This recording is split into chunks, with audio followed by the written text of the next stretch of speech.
What's going on, everybody? I hope you're all well, and welcome back to Dragon Age Origins. So I just got done editing my last Let's Play episode, and I gotta be honest, I'm not super happy with the quality. I recorded that really early in the morning, like right after I got out of bed, and I think it's pretty evident from watching that I was not locked in and paying a lot of attention as I should have been. My brain was definitely still kicking up in the morning, but lessons learned. I guess there's always gonna be swings and misses, right? So yeah, apologies if anybody found the quality of the last episode lackluster. I will do better next time. However, this is a Codex episode, and I just got back from my evening workout not that long ago, so I am definitely locked in now. It is time to get our nerd on. As always, this is marked as a Codex episode. This is not a main episode of the Let's Play, so if you're not interested in lore and Codex talk, or just hear me read them out, then click away now and wait for the next episode of the main Let's Play. If you are, then let's get our nerd on. Check the codex here. I, of course, brought water and coffee. What are these quest-related things? Okay. Yeah, we'll read these two. Got my shake right here. Pinch of Ashes. Torn from a book on local myths and legends. The Kakari Wilds are rife with legends and myths that have amazed and confounded scholars since the fall of Ostagar in ancient times. One such mystery lies behind the tale of Aestia and Nebunar, two young lovers who lived in Ostagar. The legend says that Aestia grew up in the company of Gazarath, a spirit of the earth bound to an overhang on the bank of a lake in the Kakari Wilds. Gazarath began to fancy her, and they spent much of their days together, talking and laughing. Over the years, however, Aestia became a woman and began to seek the company of men. When Aestia met Nebunar, the two fell in love, and Aestia hoped to bring her lover to see her spirit friend, but the spirit, angered and jealous, bade her begone. Gazarath told her that she would never see it again until she brought her lover's ashes and sprinkled them over that spot. Aestia was horrified, and she fled from the enraged spirit, but she began to miss Gazarath, and on the day Nebunar asked her to marry him, she cut her beloved's throat, burned him, and brought his ashes to Gazarath, knowing that their marriage would forever sever her ties to her dear spirit friend. There are legends among the Chasind that Gazarath still haunts that lake, and that those who sprinkle the ashes on the deceased over the right spot can summon the spirit. In memory of the contract with its beloved Aestia, Gazarath will grant a single wish and then vanish, never to be heard from again. A note is scribbled in the margin beneath the page. Marcus, I think this is real. If you take the ashes I gave you and scatter them over a pile of rocks on an overhang overlooking that half-sunken Tevinter dome, maybe Gazarath will appear and give you a wish. If the battle takes you there, I think it's worth a try. Well, we went there and we did sprinkle ashes, and it was in fact a demon there, but he didn't seem very interested in granting wishes. This is a letter to Jogby. My dearest son, it pleases me that you wish to follow in my footsteps and bring the Maker's word to the unenlightened. I wish you had chosen a less dangerous place to do so. Apologies for leaving early with the Wilds, son. Or for the Wilds, son. But I wanted to set up camp and get things started. The Chasind respect one with survival skills in the Wilds, so I hoped to get a grip on that before you arrived, and maybe establish an agreement with a local tribe so that we had friends when you came. When you reach the Wilds, you'll find it difficult to navigate. I've listed certain landmarks below. If you follow them, they will lead you to a location I've scouted out where I've left you some supplies. If you're lost, try to get back to that spot and I'll find you. The landmarks are as follows, beginning at the entrance to the Wilds from Ostagar. Look for a tree leaning on a ruined building. Pass under a fallen tree bridge. Pass a submerged tower on the right. Look between a high, ruined arch and a mossy standing stone. Walk along a path of roots and stones. Look for two large statues with a chest between them. There you will find our meeting point. I love you, Jogby, my son. I hope to see you soon. Your father, Rigby. That did, in fact, not work out the way that they wanted, but we do appreciate the supplies. Farewell letter to Jogby. My dear son Jogby, I fear this is the last letter I will write you. I have had difficulty finding the Chasind to bring them the Maker's word. I have, however, seen evidence of their passing. They appear to have left this area in great haste, possibly fleeing the so-called Darkspawn that are rumored to be gathering in the wilds in even greater numbers. They definitely wouldn't have put Darkspawn in quotations given how we found his corpse. I have left you a weapon and everything else I can spare, my son. I will try to find you once I have found a safe place. I only hope that you will be safe. With luck, we will meet again. If you see her, tell your mother that I love her, and take care of our family. Your loving father, Rigby. Rigby's last will and testament. To whoever finds this note, this is the last will and testament of Rigby the missionary, proud speaker of the Maker's word. I have come to the wilds to speak the chant, but I fear I will die here at the hands of the Darkspawn. I leave all that I came with to my wife, Jeddah. Should the reader of this note feel charitable, I have buried a sealed lockbox in our camp, nestled in a Tevinter ruin in the western reaches of the wilds. It is my will that this lockbox finds my wife in Redcliffe, and that it is still sealed shut when it reaches her. To my wife and my son, I apologize that my work has taken me from you, but I know that I die in service to the Maker, Rigby. We will go ahead and respect his final wishes.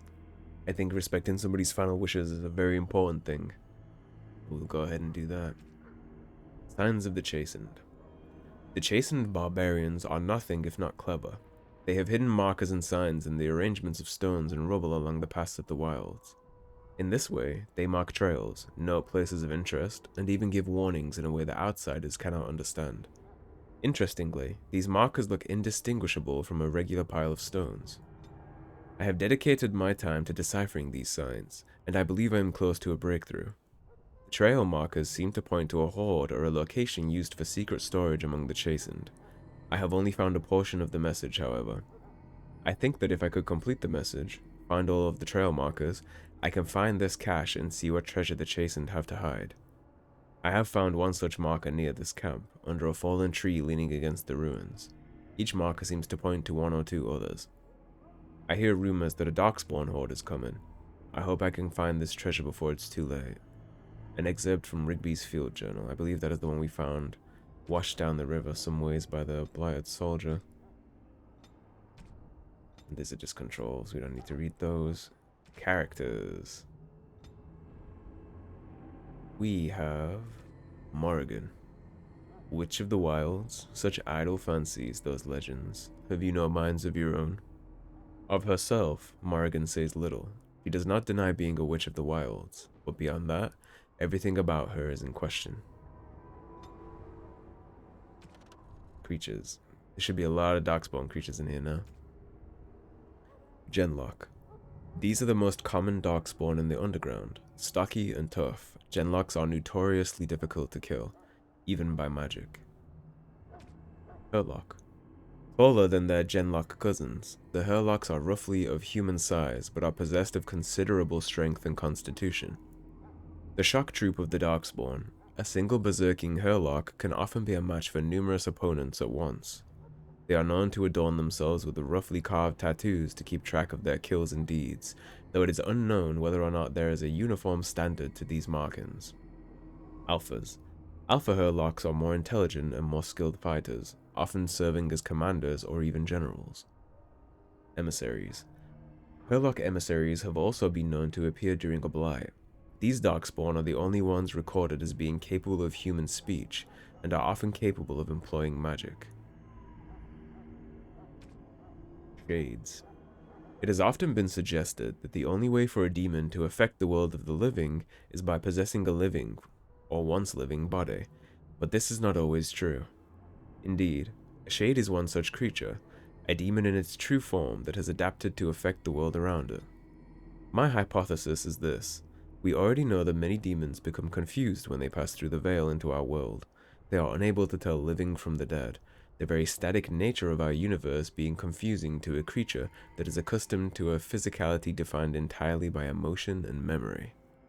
Most demons seek to immediately seize upon anything they perceive as life, jealously attempting to possess it.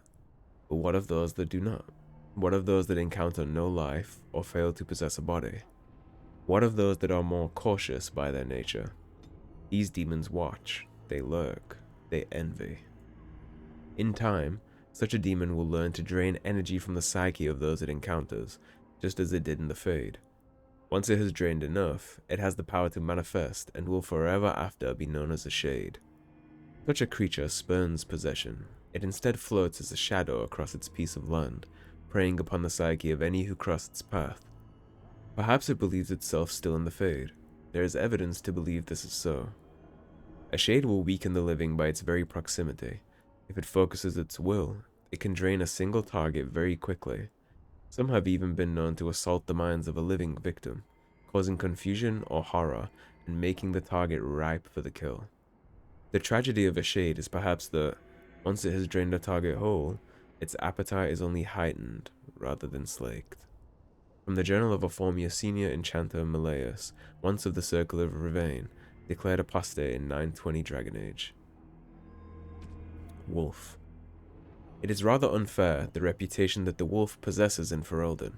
For a people that so clearly adore their hounds, Fereldans simultaneously harbor a distrust of wolves that borders on the unreasonable. Unreasonable, that is, if one were not familiar with the ancient legends regarding werewolves. There was a time in Ferelden's past when demons inhabited the bodies of wolves in great numbers, causing the wars against werewolves and spreading great fear and panic. The werewolves were slain, but even today the noble wolf is still looked upon with distrust. From Legends of Ferelden by Mother Aelis of Denerim, 910 Dragon. An attack by wolves upon civilized folk happens rarely, often only in times of desperation, and even then, only when the wolves have the advantage of numbers. This can change during a blight. When Darkspawn rise onto the surface, their presence dramatically alters the savage nature of normal beasts. In blights past, as the corruption of the Darkspawn spread through the wilder areas of Thedas, it would infect the animals found there, and the more powerful of them would survive and be transformed into a more vicious and dangerous beast. A blight wolf is one such example. Mad with the pain of its infection, and only through the overriding command of the Darkspawn does it still retain some semblance of its pack instincts. Blight wolves are always found in large groups and will tend to overwhelm a single target if they can, using their numbers to their advantage. It is fortunate that these creatures rarely survive their corruption for very long. That's more into the blight sickness and the way it infects the land. It also infects animals. You've seen Genlocks and Hurlocks so far. Now imagine a blighted bear. A giant demonic black bear rushing your ass. No thank you. Alrighty, well that wraps up the codexes for episode 5, so thanks for watching everybody. If you enjoyed the video, please subscribe, leave a like and a comment. If you want to support the cause and help improve the channel, there is a tip link in the description below. Otherwise, stay tuned and I'll see you guys soon with more Dragon Age Origins. Have a good day guys, take care.